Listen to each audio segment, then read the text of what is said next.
chu bai le vek ule he tu na hian do tlanga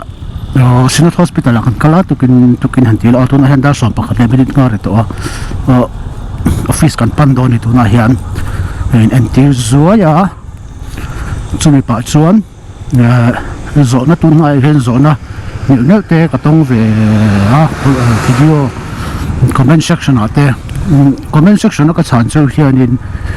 khami zo na ngai che kha next video ate mi lo zor le thin bok nen tun chu ma chuan in ta hian ka chang kang zonga chuan in ka chang kim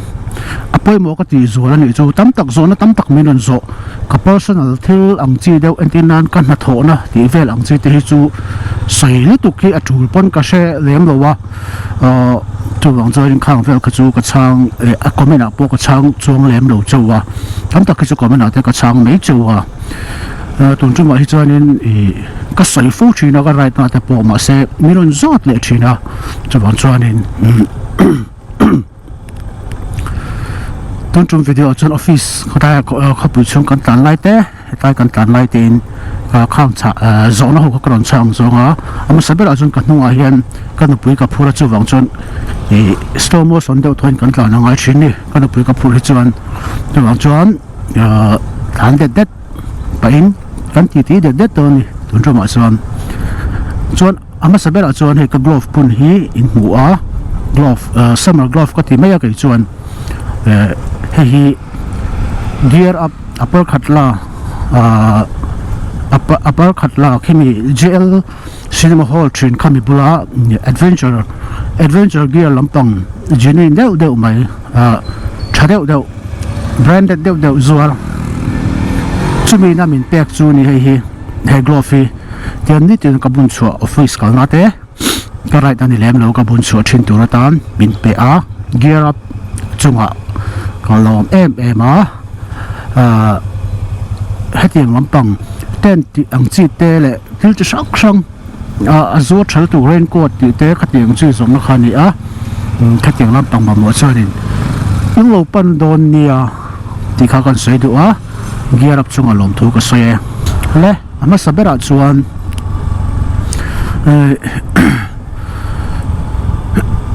ka GoPro man hi minon zot thina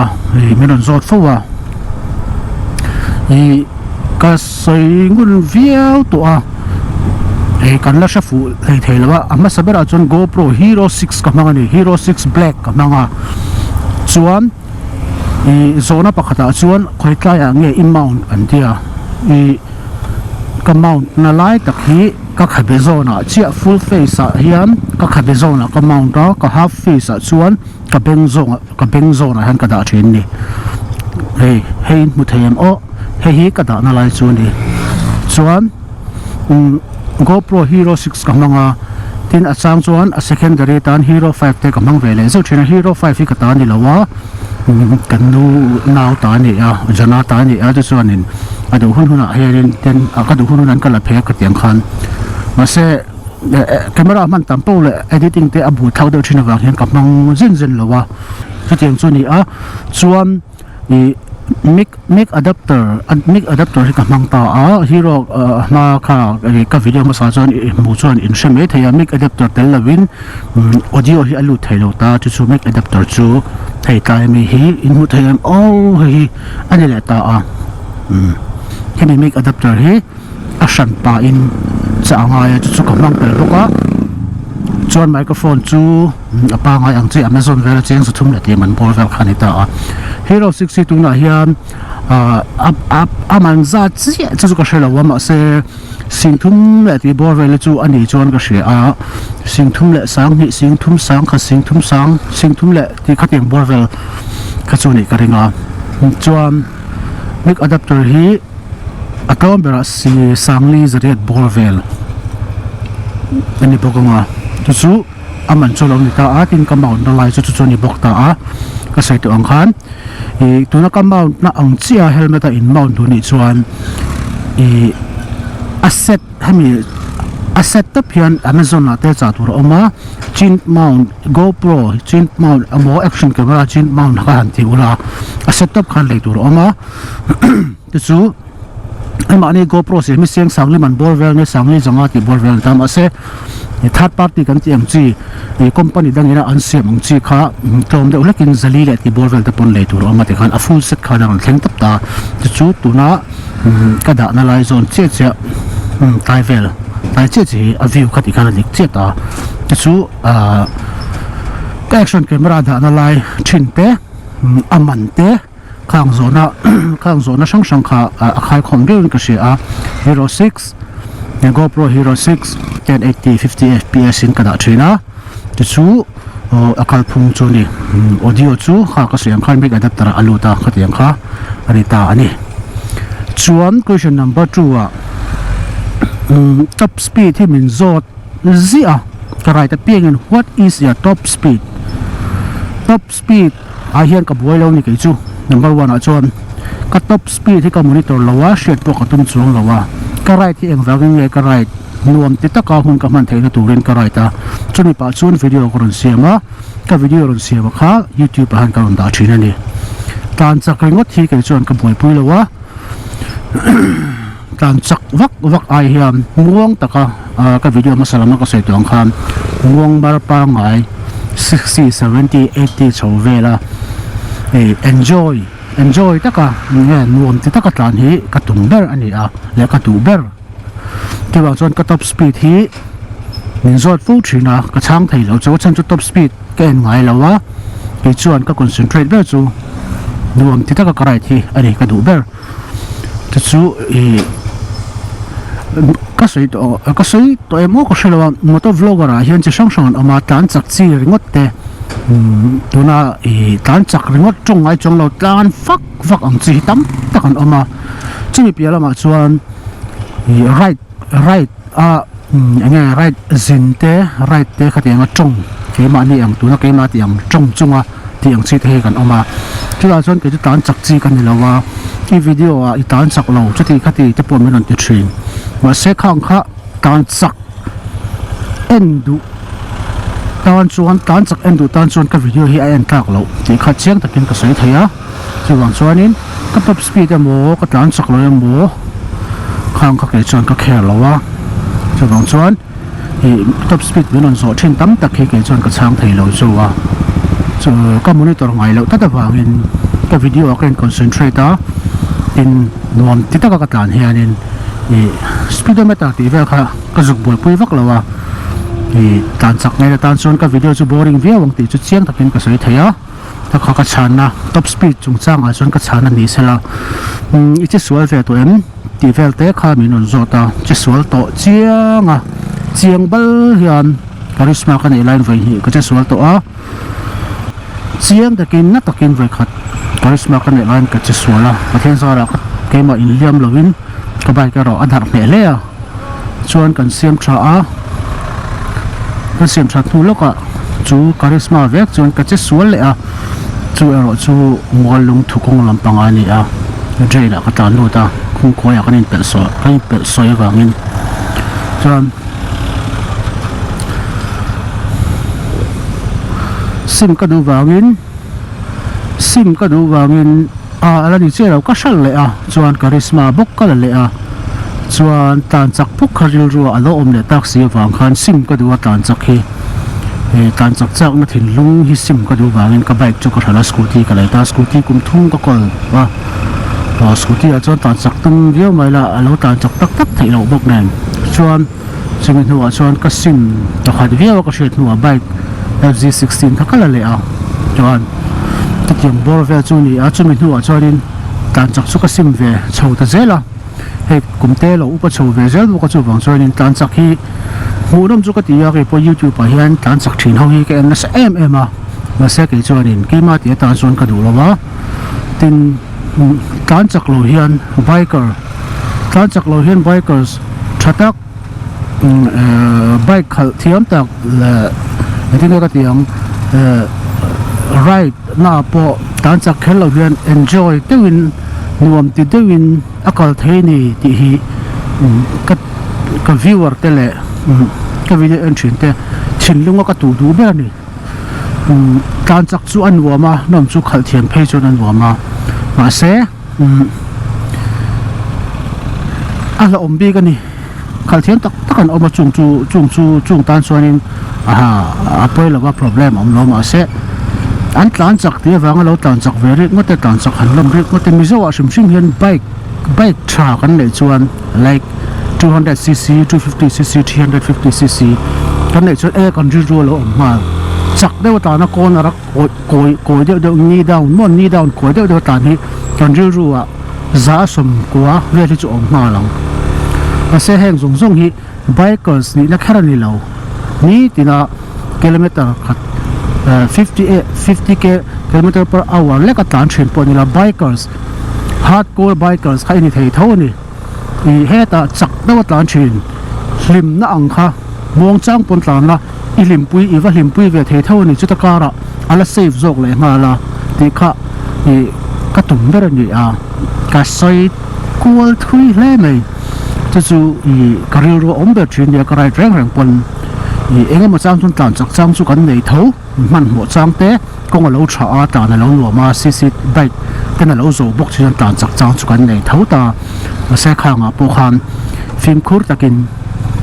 che sual lau takin kan tlan ve thina khang kha i bike tlan chak lom tan chuan ka video hi anan lom vak don lo ni ti kha kan sai de wa chu che sual lam pang kha min zo na kha ni ta a chumi ka che sual voi ni chiang da ka che sual nu chuan pathian zara hei kala che sual le ta mi lo wa chan mari bazara dan fo kor ka chil pala ka tlu pa kha ju ka po FZ16 ka de lai ka tlu pa kha tlu khi kala nei le to mi lo wa ka bai scooty ka nei lai pon voi khat na ka tu lo wa hei to na ka bai khal me khi kum ni don chu ka khal don ta hei voi khat na kala tlu pui lo boka chu tiang ra chu ni a ka che sual na lampanga zo na min zo a ka chuan Mizoram mun sang mun nuam deuh te fangla chu ti khati ron vlog chin ro ti kha he mi request si om nuala ba ka then khat view then khat ten in khu akal tu te ka tiang khan mi ron request sina alo mom khop mai ma se ni dik tak chuan right hi i na nei kan ni a full time job ani lo kan YouTube ti hi kan sin pa te kan official kan ti pa kan sin pa te le asan pa weekend kan right hem ba ki chu asan pa han ti tu ri chuan chol lak te lo nga ya tin sum number 1 chuan sum hi angai nem ma a hek mani for kan right chuan mat po hi petrol man te alo to wa khatiang kha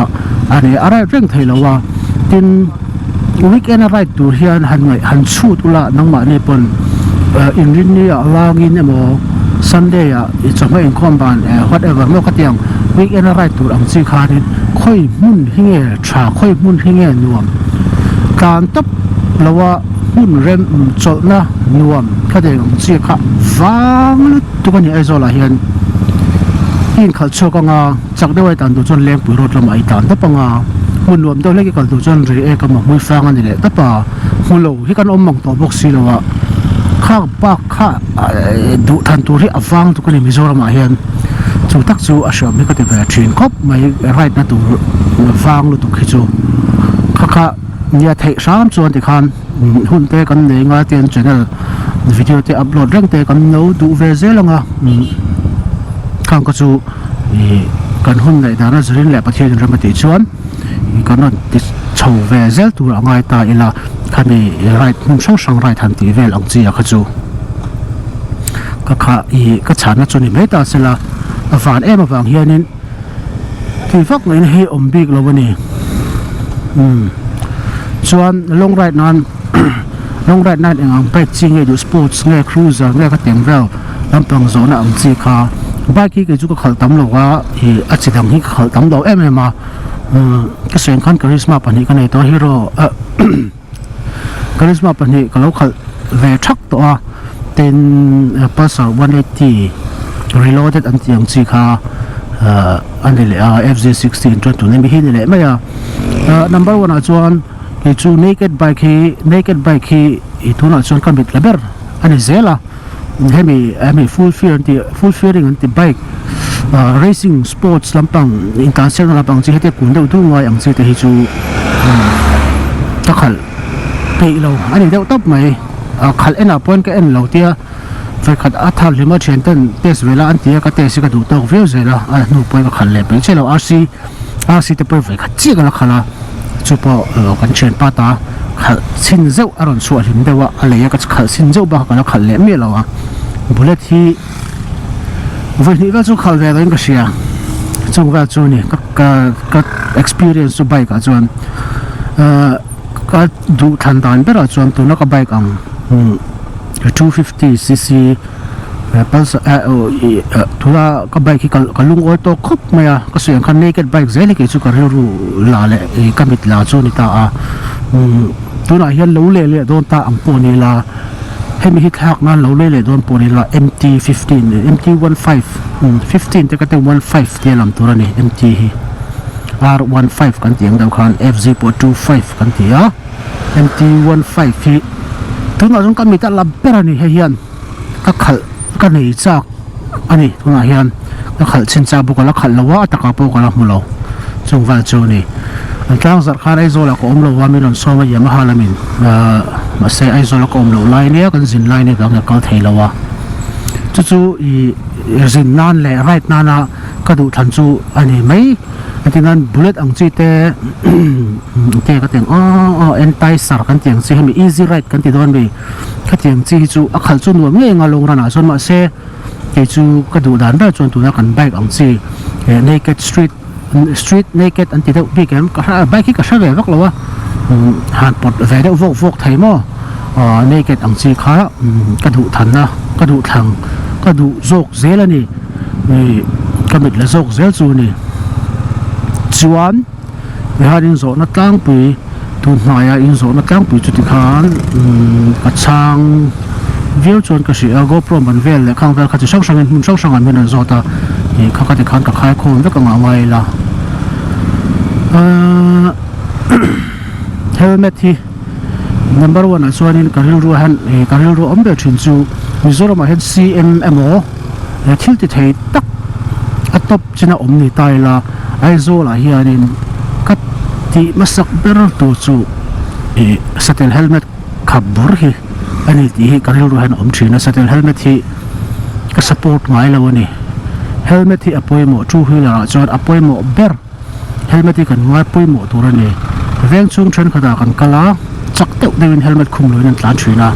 ne tinge helmet khum loin tlan thin o ka dia i traffic police man dal awanga helmet khum thin kan omani chuan khongai takin simila helmet hi kan nun na in ma na ni kan nun na le kan dam na in ma na ni kan thina le kan dam na ti zok te ang chu huila kan khal chuan helmet poimo lutu satel helmet hian kan lu hi aveng lo kan lu veng thei helmet beng khu nge ISI mark chuang kan ti deuh thin khatiang kha i warang u atau kan ti ni me thei ma se ai to two wheeler khol man to tak kan le theya khami a in ve na tu lek man ka chu kan ui tu rani lawa nun na hi a le thei lo nuai sum zong hian a le zo lo chu wang chuan two wheeler le ten kan ngai poimo em tu chu helmet hi ni traffic police awangin khum lawang u kan nun na wang kan nun na tan a hi mani ti she ni khum zo ka u ti kha sai du wa helmet tha khum la i kon fi sat ngai bai khal po kha ti kha kan sai tu ani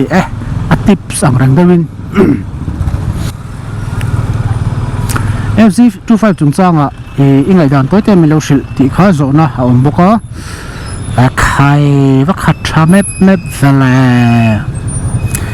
FZ25 fi chuan tha ka ti ka fak lo na berro chu fak lo na pani chi ka ne ya ni minus point ang ani chu a gear hi 5 speed chawania he ka ui ni chu long run na te ka king hema kong thade wa passion 5th gear top gear apon la hum na persual rang maya hi around 6 speed salang suarin he a hiarin du thu chu asam mai ka ringa tin ta pakhat le chuan a headlight eng lo tu khi ka mi ta chak lo ke chu zana ngat phei chon kong koi te hi kat mu thiam lo thina tu tiang mi ka ni bang chon headlight hi a thalo em a se LED te ya han vo bela LED on hi chon tlem chon azia vele a na se ka soi du chu ka soi to bok LED kan vo na sa a tun line bike a khachu an kan on na salu tu ka ni LED hi kho chu ngai LED hi on ngai ka ti on ngai na chani ka shelo ke chu a eng veka ni a then chu kan nei eng ma thin to hi se om thin ke hian voi khat na kho chu ngan ka on ngai lo ti hi kan soi ve shim du ha mi kan long ran vela nei lo hi chuan chu ka minus point chu ni abak zong hi chuanin FZ25 hi a tha ka ti ke chu ka in sheva ka zin na sa a ka long ra ka right na sa a ma se hi tan chak lom tan chuan chu tilu tuk chuan he bike hi a thalo tan chak ringot tum tan chuan he bike hi chu tilu tuk chuan tan chak na chi ni lem lo wa smooth tak chak tak nuam tak a khatianga tan deuh par chi kha ni ta a top speed boy pui tan chuan in R15 V3 pole ula ti fu so kang ti kha ka chhara chu ni ta sela ke smooth tak len nuam tak kong chhuat te po zauwa ka tlan thei RPM sang ngai lawa tlan det ang chi khadiang ngai na tan ka chuan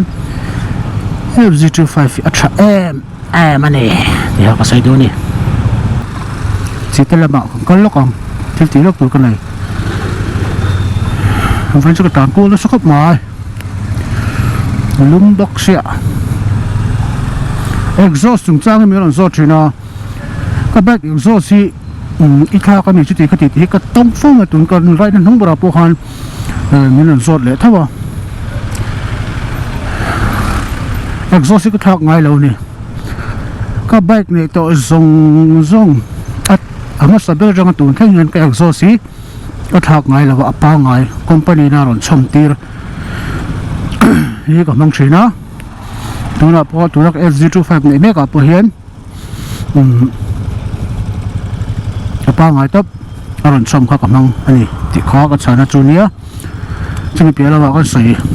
bele tu zo chu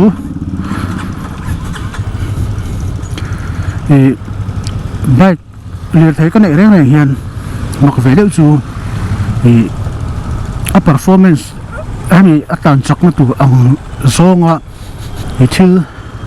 aftermarket tanti exhaust mo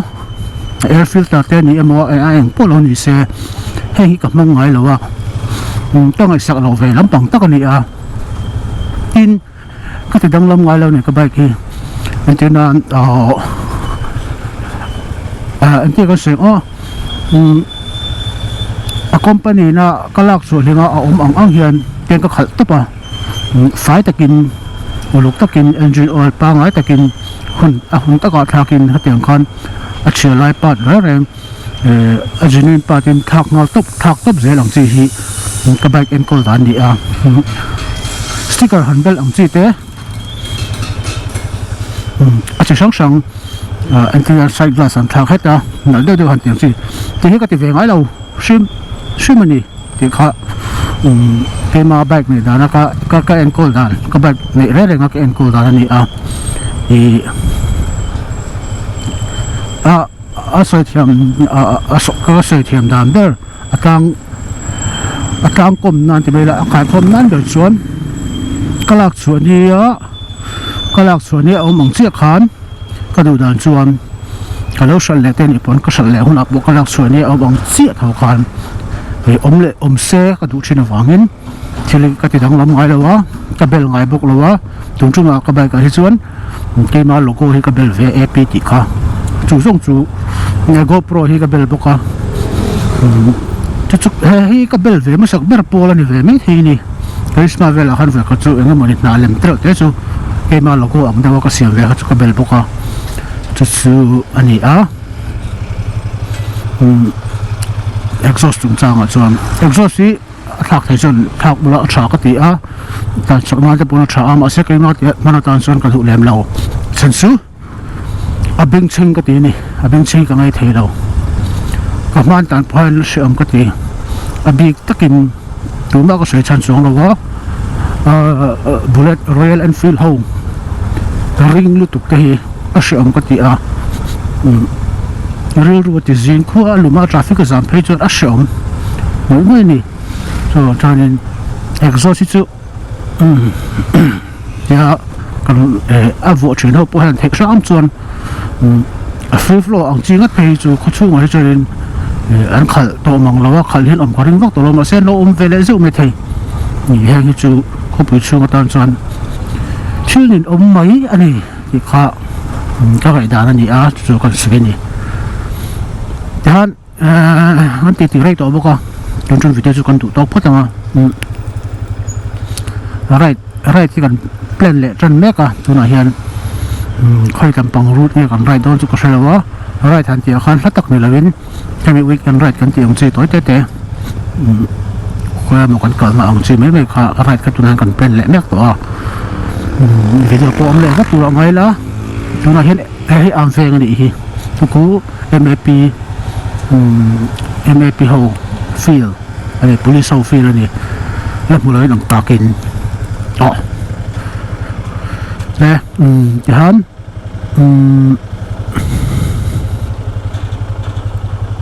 มาเถียงประเด็นไรกันทุกมังอ่ะกันทั้งประเทศระเบิดนี่ชวนก็วิดีโอมิลล์อินสักมิลล์ที่สักมิลล์คอมเมนต์สักเซสชั่นชัดตักมิลล์เป็นชิ้นตัวเต้ติงโซน่ะตั้งเทลูมี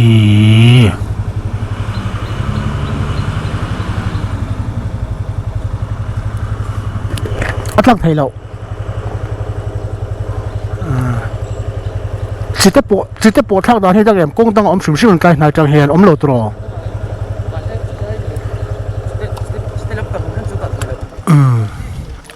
นั่นแหละผมว่าไงดิมั่ว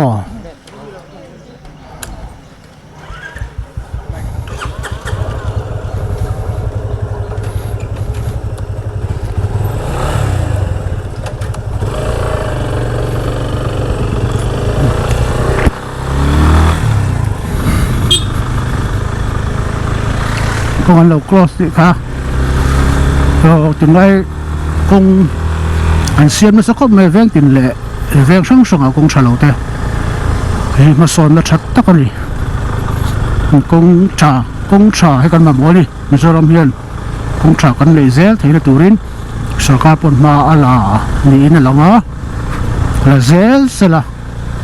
สเตทดังอ่ะคงชาตักกันเลยเวทีงอกเลยป๊อตักงอกเลยตู้ตักกันนี่ที่ค่ะกันพูดโซ่เวลานี่จู่เลยกันจงวิดีโอจุกันดูตัวก็จงวิดีโอจุกันเราดูตัวโดนตัวก็จุกเสียงคันไรจู่ตัวนั้นกันแปลนแม่ก็ใจเดี๋ยวว่าเทตัวเราไงล่ะมินสปอร์ตตัวก็ช่วยก็วิดีโอเตะเราอันนั้นมินสปอร์ตตัวตั้งแต่กินออกมาจู่ส่งติดจู่จู่อารมณ์ตัวก็เสียแล้วก็ไม่ชินแต่เนี่ยก็จะได้ชัดเจนแล้วตัวตานะครับเซสชั่นชัดตักเป็นเป็นชินแต่ข้างส่งค่ะจู่ส่งแต่จังหวะส่วนจุ่มวิดีโอเห็นอภิเษกหลอมถูกประสิทธิ์จังหวะทำไมกันก็เลยเดียวนี่ชิงเวงทางอันนี้ทำไมกันก็เห็นชิงเวงอีสอันนี้ชิงเวงทางอีสอันนี้แหละทำปังเลยนี่ไม่ไทยชิงเวงทางอีสชิงเวงอีสอันนี้จุกไม่ได้ไม่รู้ชื่อไม่ได้เนี่ยแต่ถึงชวนมีสปอร์ตใช่ไหมอินโดนคอมเมนต์เห็นอารมณ์ออกมาเนี่ยเองตินปนคอมเมนต์อุลาอารมณ์ออกมาเลยมักวิดีโอประคัตจู notification เฮียดินคอมเมนต์ส่งให้อารมณ์หลังเราใช่ไหมคอมเมนต์อารมณ์หลังให้จนเต็มแก่มาว่าตา reply ง่ายนี่ชวนก็ reply ไม่ใช่นะอาจารย์นี่จู่อารมณ์หลังเนี่ยเราอินคอมเมนต์เฮีย notification ให้อารมณ์หลังเนี่ยเราอันนี้อาจารย์ที่ก็ใช้เราให้ตักฮีแต่ละชื่อชัวก็ละมันเทียมเจี๊ยเราแต่ว่าจนจุดนั้นชวนนี่ส่วนนั้นส่งให้กับช่างไว้เราที่จู่นั่งมาในปนิเรียนเสียอาจารย์นี่จู่ช่างไว้เลี้ยงเราก็ตีเวทีนี่ข้าราชการที่ลำปางก็เสียงคันpersonal ที่เราดูอังจีจู่ก็ช่างเร็วไม่ที่จู่ปอยมั่วเป็นปนกระดิ่งแล้วว่าที่มีกระไรกระไรด่านกงเตะกระไรด่านกงเตะก็วิดีโอที่ชุนสร้างแต่เลยให้มีที่ปอยมั่วจังไกตัวอังจีไม่นสอนอังจีที่เราชานเซลจู่ก็ตัวมังอ่ะไม่นสอนเซลบุกเรากันเชียร์นี่พอจวนมาเสียงกิมเชียร์กันในบิ๊กแล้วก็เชียร์เราตั้มตักกันในกินเนี่ยเชียร์ตั้มตักกันกับวิดีโอปอยนั่นนี่กันเองมาเสียข้าง kan share ve ang chun te a omani chong khang kharon kan chang ve ze long chawwa dim ron comment ka video te lo comment chun zum le ze turin ka som chewni na ka chong nan to mai tun chum te khang kan du to photanga ti ka mo ti khan in zona ang chi ka lo khol ze langa ka lo khol ze langa video shan pan kan siam le ang khateng khan ka kan tung don ni cái mù lẹ má chú thì tổ mèo ô còn rét lẹ má chú giờ váy bye bye các cô lẹ electric van